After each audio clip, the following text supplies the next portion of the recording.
I cut my teeth, so to speak, on Boston politics. And I was very good at picking out people, whether I happen to agree with them or not, uh, of people that were going to be a success, usually on a city council or a mayoral level. As a matter of fact, Thomas Menino, who my mother worked for like 20 years, was someone I said, yeah, he's going to do okay. And people were saying, but they call him Mumbles, and he's not a mechanic, and he can't talk.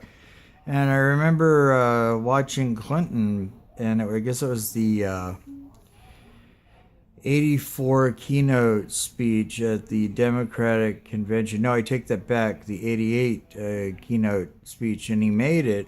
And I said to my second father, I'm like, he could be the next president of the United States. And Richard said to me, he's the governor of Arkansas. And I was right. I was watching the Donald press conference today.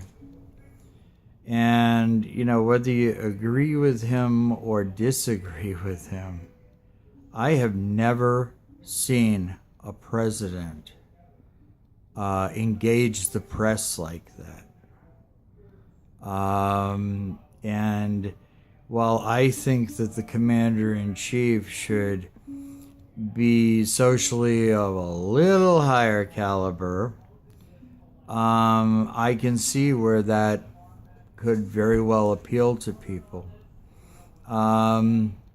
Whether you agree with him or not, I mean, he shoots from the hip. He's telling people how he feels. And to a lot of people, that's refreshing. I just wish, he were on a better footing. For example, with the pipeline, I mean, he could have, with his executive orders, just fixed the problem, created a wonderful healing experience for all concerned except the corporations, and fuck them. Looking at both sides of the aisle now, I mean, after this election, we should all be pissed off at both parties, quite frankly. What are you going to do? It's either way. If Hillary had gotten in, we'd have half the country hating on her. We've got him in, half the country's hating on him.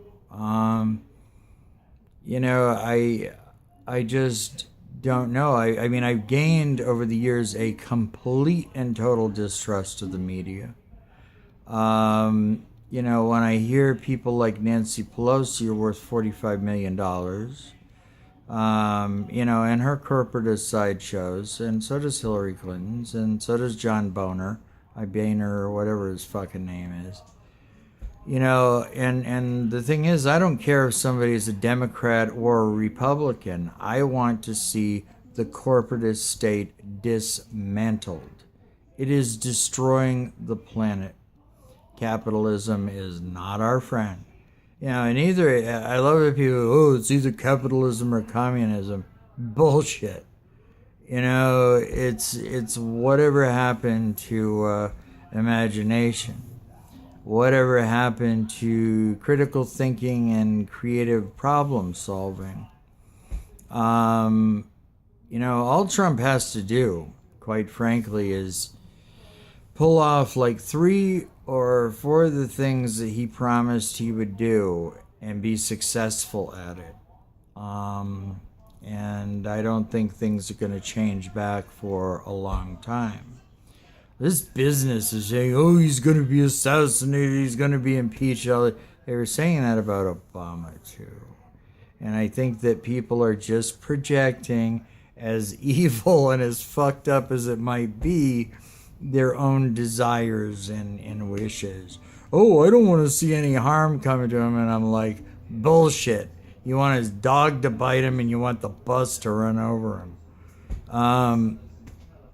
And It's just like these other things that, people threaten. Oh, they're going to bring the bankers to justice. Oh, Iceland locked up 29 of its bankers that were involved in that scandal there. That is simply not going to happen in this country. Too many of our elected officials are in the pockets of, world corporations, global corporations. I was kidding Ryan today, and I said, I was down by the river today talking to God. And I said, I want corporations completely out of the political game. I don't want them to be citizens. I want the corporate state to be dismantled.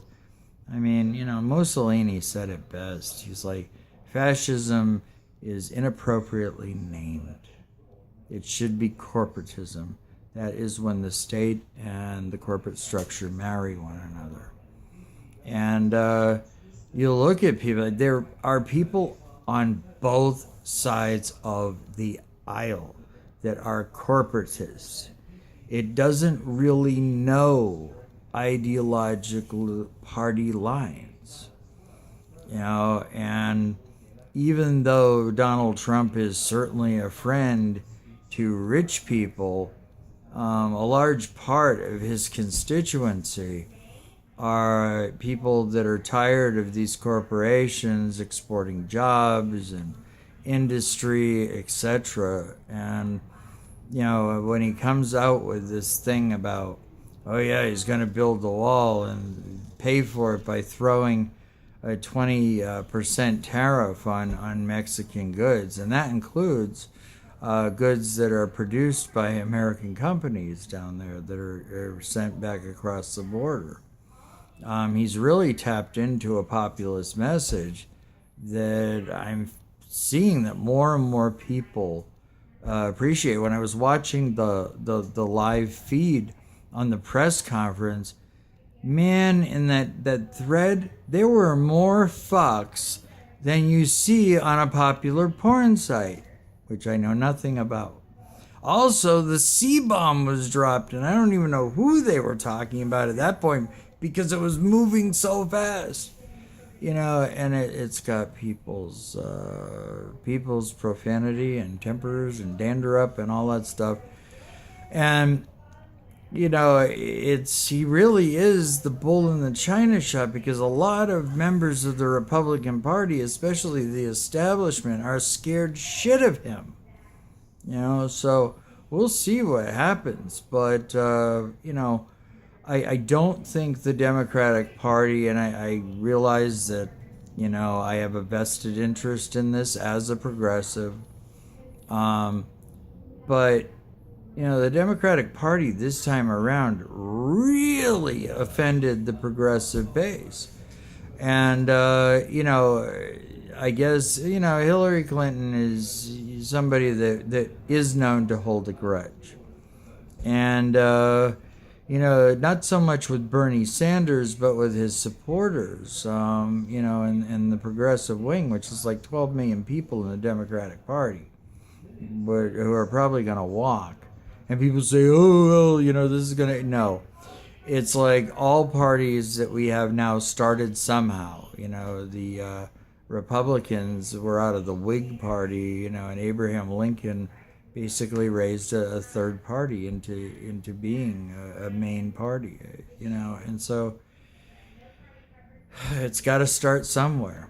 And this time, if perhaps if more people on the Republican side had gone libertarian and more on the Democratic side had gone green, who knows? It may have shaken things up enough so that the election would have had to be fought out in either the Electoral College or Congress. I haven't read that part of civics in a long time. But, people need to get over this mindset of, impeachment, it's wishful thinking. Hey, I share it. But looking at it realistically, from my experience, with the political system and with candidates, and then those who are elected officials. I've seen a few people that have tapped into something that no one else can. One of the other things with Hillary is somebody pointed out, since she was the first lady, she's been around forever. So people are just saturated with, images of her over all these many years. I mean, since the early 90s. And, Americans have a short attention span, and when it's tested, they don't always behave so positively. There's just a lot of reasons. And those of us who are progressives were upset, with Hillary Clinton, number one, for picking Kaine as her VP. Definitely not a progressive, and it may have served her quite well if she had picked even Bernie Sanders. I don't think he would have accepted, but, gestures sometimes are very important. Watching all of this with Trump right now, we are not living in boring times, to say the least. And honestly, if the liberal wing of the Democratic Party, wants to basically hold ground, some things are going to have to change. And the same can be said for the GOP side. But either way, the corporatists don't really know party lines, and they're destroying the world. They really are. Their Darwinian capitalism and cronyism and all of these things, they're words that have meaning. People talking about the democracy we live in. We live in a republic, first of all. And democracy pretty much went out with the town meetings, the real ones. And what they call debate now, they're not real debates. And what are called filibusters are not real filibusters. There's all this Orwellian doublespeak that's going on. But as I'm constantly saying to people, do something. Even if it's just writing one letter a month to an elected official and saying you're an asshole, or you're doing a good job, keep up the good work. I'm going to keep doing what I do because I have to. If I don't, I start to feel dishonest in a way that's honestly self-destructive. I've reached a point now where I realize that neither of the parties truly represent me. And this idea of, being a subdivision of a party just doesn't work anymore, because the central body of that party, whatever it is, are telling people how to think. And people don't like to be told how to think or how to speak. My relationship with political correctness has not been good over the years. And this backlash that we're having, honestly, is what facilitated the election of Donald Trump. And, we can cry impeachment and, voter fraud and assassination till the cows come home. But what people are not saying is, what happens if we really can't get rid of him and he becomes a popular president? That's my €5 for what it's worth. Thank you for listening.